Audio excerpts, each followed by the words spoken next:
Allah. Wa mimma yahsun ayulahad, dan antara perkara yang sangat baik juga untuk diambil berat, bi alla tulqi awsaqul matbakh. Janganlah buang barang-barang bekas masakan itu. Awsaq ni kotoran, al-matbakh, kesan daripada kita masaklah di dapur itu, illa fil makanil mukhassas, melainkan kita buang dalam tempat khusus untuk saki baki makanan itu. Illa fil makanil mukhassas laha wa dhimni sunduqin, dan juga bubuh dalam bekas. Sunduk ni jenis bekas yang boleh tutup. Mana nak buang sisa makanan ni, bubuh dalam bekas yang boleh tutup. Sunduqil khasin bi ghita'in, ada penutup, ba'idan an mutawalad, jauh daripada ba'idan an mutanawili aidil atfal, yang mana tak boleh dicapai oleh budak. Sisa-sisa makanan, bekas-bekas barang kita masak tu, buang dalam bekas yang tertutup, dan benda tu tak boleh dicapai oleh kanak-kanak. Sebab apa? Sebab benda sisa makanan ni biasanya benda tu dah rosak. Kalau biar kat budak lagi, dia akan ambil main makan, jadi mudarat pada anak-anak, busuk rumah. Sebab tu kena ada penutup. Wa ayunadhifa as-sunduqa, dan hendaklah dia sentiasa bersihkan bekas tadi. Memanglah bekas tu dah bekas sampah nasi sisa apa, tung ataupun bekas kita dah ni lah. Jangan bagilah kuah gulai terabak akan tudung bekas tu. Kena bersihkan selalu, daiman, sentiasa bersihkan. Kemudian wa yu'aqqama ni anda tak dapat makna dia, tanda orang kat situ. Untuk cari makna tak jumpa. Allah Ta'ala adakah tambahan ataupun ada makna dia.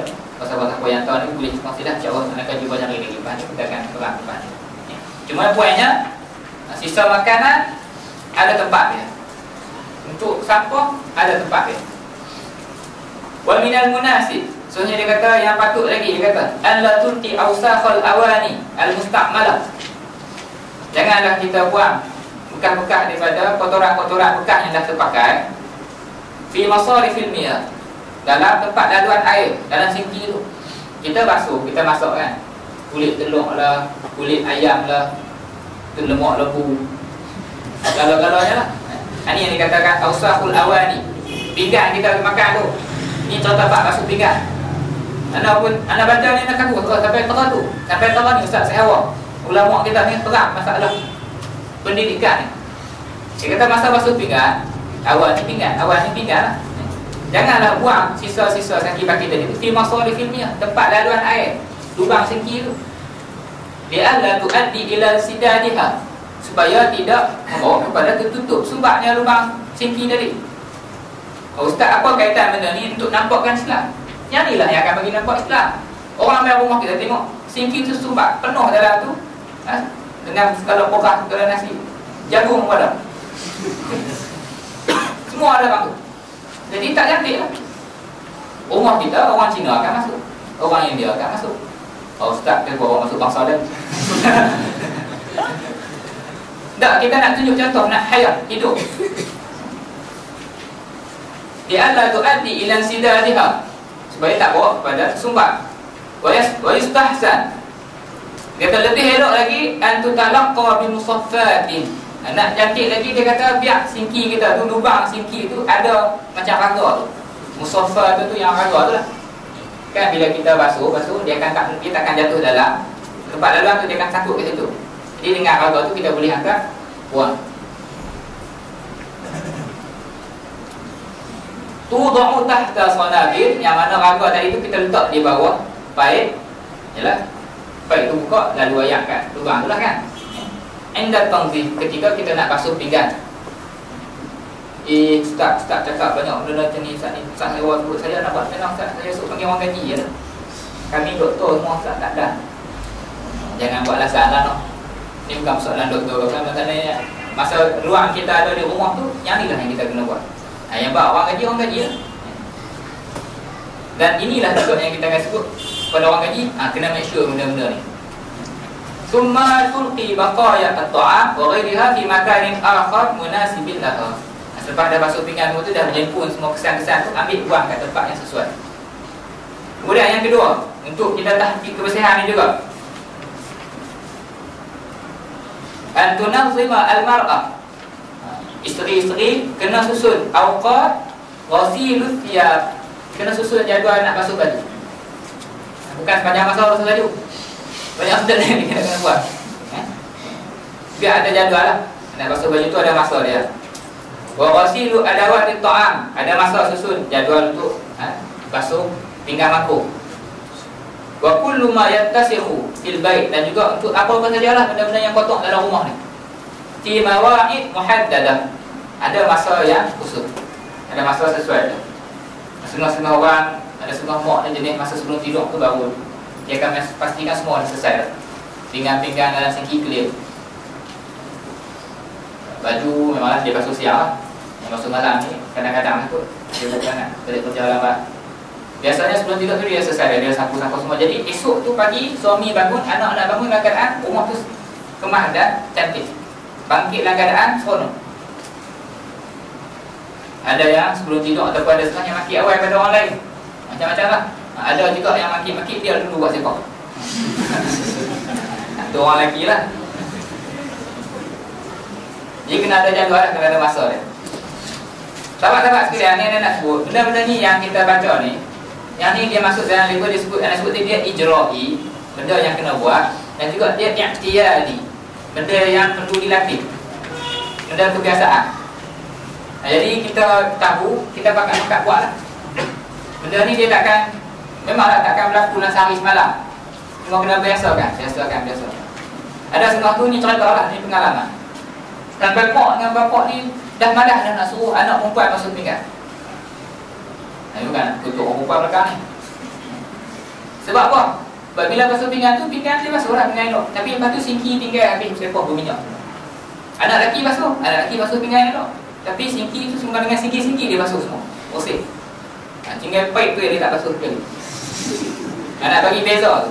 Kalau orang yang betul-betul jaga ni, dia akan jaga semua. Kan? Bila basuh pinggan dengan singki-singki dia basuh.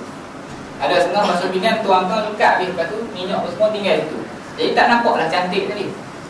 Tak nampaklah cantik Islam tadi. Yang ketiga, yulahidu ahlul baiti al-asya' allati yatajamma'u fiha al-ghubar fayakhussuha bin nadhafah. Kena semak jugalah tempat-tempat yang berabuk dalam rumah kena bersihkan. Ini khusus apa Ustaz ni, bukan bil muslim ni Ustaz ni. Ini khusus nak jadi pekerja hotel. Kita baca lagi ya. Sekarang kita tahulah benda apa yang kita kena buat. Yang keempat, rabi'an an takuna hunaka mawa'idun muhaddadatun. Ada jadual, ada masa yang khusus likansil bait, untuk sapu sampah dalam rumah. Bima yattafiqu ma'a wad'i ahli al-bait, yang bertepatanlah dengan situasi ahli-ahli dalam rumah tu. Kalau kata pukul 9 pakat-pakat tadi, janganlah main sapu masa tu. Sapu, tunggu masa biar kenal dengan ahli rumah. Yang kelima, ayunazima ahlul baiti ghaslu ajsamihim. Mesti didik ahli keluarga untuk sucikan, bersihkan badan. Ni anak tak mandi, biar tak mandi tak apalah, esoklah mandi. Esok anak pergi awal pagi tak ada mandi juga. Duduk kampung tak apalah. Itu pun tak boleh juga lah sebenarnya. Kalau duduk kampung ni mandi pun kadang-kadang mandi buat apa, tak guna, esok dia main pula, kotor pula. Bahaya. Ghaslu ajsamihim haitsu la yamurru usbu'un. Sampai tahap dia sekurang-kurangnya tidaklah berlalu satu minggu biduni ightisal. Sekurang-kurangnya seminggu sekali kena mandi. Dan ni yang ada setengah ulama berpendapat wajib mandi sekurang-kurangnya sekali seminggu. Yang ni kalau tak mandi dosa. Nak bagi tahu kena mandi juga sekali. Bulan musim-musim kita bulan 11 bulan 12 ni boleh nampaklah praktikal bulan-bulan ni. Wa minas sunnati al-ightisalu kulla yaumi jum'atin. Yang paling sunatnya mandi setiap hari Jumaat. Wa isti'malus siwak, kena didik anak-anak untuk guna ubat gigi dan berus gigi. Dia sebut, bila siapa sebut siwak ni khusus kepada itulah kayu arak. Yang kayu yang sunnah. Isti'malus siwak li tanzifil asnan, untuk bersihkan gigi, wa taqwiyatul lathah, nak kuatkan gusi. Fa in lam yakun, sekiranya tak ada kayu siwak tu, tak mampu guna kayu siwak ataupun tak dapat apa tu, fasbi'malul fursha ma'al ma'jun. Gunalah kulit gigi biasa tu dengan ubat gigi.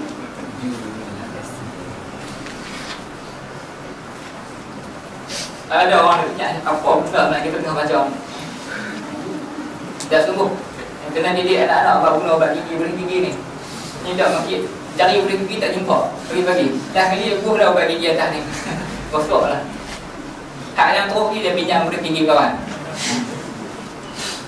Jangan kata tak ada. Bukan dalam ni lah. Susah dia cari dalam ni siapa.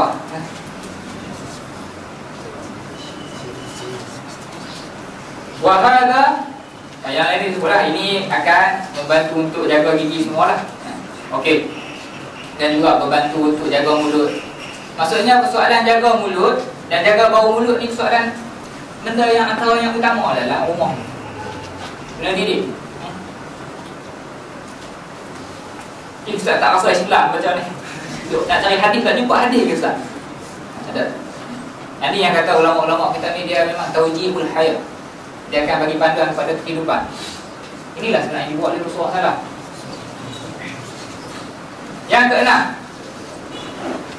ayyunazima ahlul bait, hendaklah ahli-ahli dalam rumah tu susun amrut takhallus minan nafayat. Bagaimana untuk buang sampah. Sampah dalam rumah tu kena ajak dan didik bagaimana cara nak buang sampah. Bihaitsu, supaya dalam keadaan, bihaitsu tu tengok dalam keadaan la tu'dhihim, supaya tidak memudaratkan ahli keluarga dalam rumah, wala tu'dhi ghairahum, dan juga sampah tadi tak bagi mudarat pada jiran lain pula. Kena didik ahli keluarga tu, kena didik mak ni ataupun kena didik anak nak buang sampah di mana.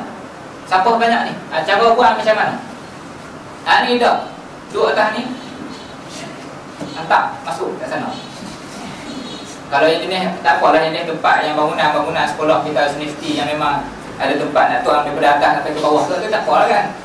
Ni dah kalau duduk rumah kampung, rumah dari kawasan ni dia pergi buang bagi masuk rumah orang. Dia tengok ada sungai, lempak masuk sungai. Lepas tu habislah kosong. Jadi Islam ni benda-benda ni pun nampak simple ni, tapi kita kena jaga. Kena didik anak-anak cara buang sampah. Dia tak sampah tak buang pun tak buang dalam plastik. Lempak yang masuk dalam tu sampah. Orang main kutip sampah, yang dalam plastik jadi buang ambil, yang tak dalam plastik bukan ni pun nak ambil. Jadi benda ni patut duduk salah satu mursi. Sampah tak hilang-hilang lagi seperti tadi. Apa punya bangang. Kemudian disambung lagi yang paling wa ahammu ma yulaqab fil nadhafah.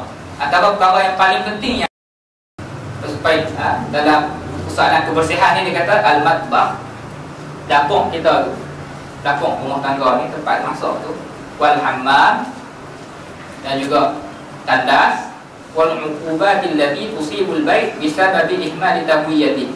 Wal uqubat kat sini bukanlah hukuman, maksudnya kesan-kesan buruk yang akan datang menimpa rumah itu sekiranya kita tak ambil berat soalan pengudaraan dalam tempat tadi. Maknanya tempat dapur dan juga tandas tu kena ada pengudaraan yang baik, kena susun, tengok. Kalau tak jaga tempat-tempat ni, dia kebersihan dan pengudaraan dia akan bagi kesan pada rumah. Kesan sampai turun tu kesan ni baca ni. Okay, yang last untuk bahagian nazafah ni yang berkaitan dengan kebersihan. Kita sebut tentang masalah bila kita bincang tentang kebersihan, dia akan libat masalah hadas dan juga najis. Yang ketiga masuk al-aqdar. Dia ada 3 benda ni. Ingat yang ni. Kita ada level dia, level hadas ni yang badan kita. Yang keduanya kita ada level najis. Najis ni badan, pakaian dan tempat. Yang ketiga ni tak najis, tapi dia masuk al-qadurat, benda-benda yang kotor. Ini yang melibatkan kebersihan. Sebab tu kita bincang bab debu, kita bincang bab kertas sampah, kita bincang bab plastik sampah. Jadi yang ni yang kita bagi fokus dan perhatian. Jadi bila bincang bab najis, khususnya najis, bagaimana nak bersihkan najis dalam rumah, mungkin ada setengah-setengah mak ataupun isteri ni dia sentiasa nak kena basuh anak dia daripada najis, ataupun kadang-kadang yang ni tak dipotong daripada darah ke apa, daging ke apa ke. Ada masalah setengah-setengah orang yang bermudah-mudah buat sampai dewa. Ada lagi pula yang kadang-kadang dia kena penyakit was-was. Yang ni saya nak sebut sikit masalahnya. Macam mana dalam nak jaga kebersihan, nak elak daripada benda ni. Dua benda ni, masalah waswas dengan masalah lebih-lebih kurang sambil lewat. Dia kata waqad yusabu ahadun min afradil bait al-muslim. Boleh jadi ada setengah-setengah orang dia kata ditimpa ahli keluarga yang ditimpa dengan bil waswasah bin nadhafah dalam soalan waswas, dengan waswas dalam soalan nadhafah. Awit taharah ataupun dalam soalan membersihkan rumah lah. Fayablu fi dhalika. Jadi dia melampau-lampau dalam soalan bersih. Basuh sikit 2 jam tak habis-habis ke? Sebab apa? Masa tak suci lagi Ustaz. Basuh tandas, mandi dekat 2 jam setengah dah. Biru dah badan ni. Tak apa, tandas tak bersih lagi. Yang suami duduk tunggu dah nak keluar, pergi makan kat luar. Sebab apa? Penyakit isteri kena waswas. Waqad yusabu bitasahul. Ada juga yang ditimpa penyakit lebih-lebih kurang. Fayafridu. Jadi dia melampau lah. Pun sama juga lah. Ambil tak kisah. Yafrid ni, tafrid ni buat tak kisah lah. Wa kullun minhuma yahtaju ila ilaj. Dua-dua penyakit ni kena atasi lah. Yang nak baca yang ni nak baca sikit je, bukan nak baca semua. Sebab yang lepas ni yang pesawat pun dia akan bincang about hukum hakam. Yang akan sebut ringkasan sajalah. Dia kata wal ilaju fil ilmi. Ini penting. Bulat satu. Penyelesaian kepada waswas ni adalah ilmu. Itu ya. Wal ilaj, penyelesaian kepada penyakit apa-apa semuanya ilmu. Walakin ilajul waswasah yakhtalifu an ilajit tasahul. Nak ubat penyakit waswas ni tak samalah dengan nak ubat penyakit tasahul. Kalau dia sebut bahawa dia kata kalaulah berlaku ni akan datang. Kalau berlaku dalam rumah kita tu, isteri ke ataupun suami ke ataupun anak-anak ke ditimpa penyakit waswas dalam masalah nak jaga kebersihan ni. Cara dia bagaimana? Saya sebut dia kata bagi panduan ni start lah mufti-mufti yang akan bagi panduan kepada sebut mufti tu bukanlah Syekh Hari Jumaah ni. Maksudnya ustaz-ustaz yang dirujukanlah kena bagi panduan, kena bagi rukhsah kepada orang kena waswas. Jangan kekalkan dengan pendapat yang dia biasa pegang. Ubat untuk orang waswas kena bagi pendapat yang mudah kepada dia. Tapi bukan mudah-mudah lah kan. Merujuk kepada ahli dia. Itu ubat kepada waswas yang ustaz tersebut. Dia bagilah contoh pendapat ni macam mana. Kalau kena yang ni nak buat macam mana. Sampailah habis muka surat 413. Jadi ambil siap-siap dana dalam soalan kebersihan ni. Jadi kebersihan ni perkara utama yang ustaz tersebut tu contoh-contoh yang praktikal kepada kebersihan yang kena jaga dalam rumah.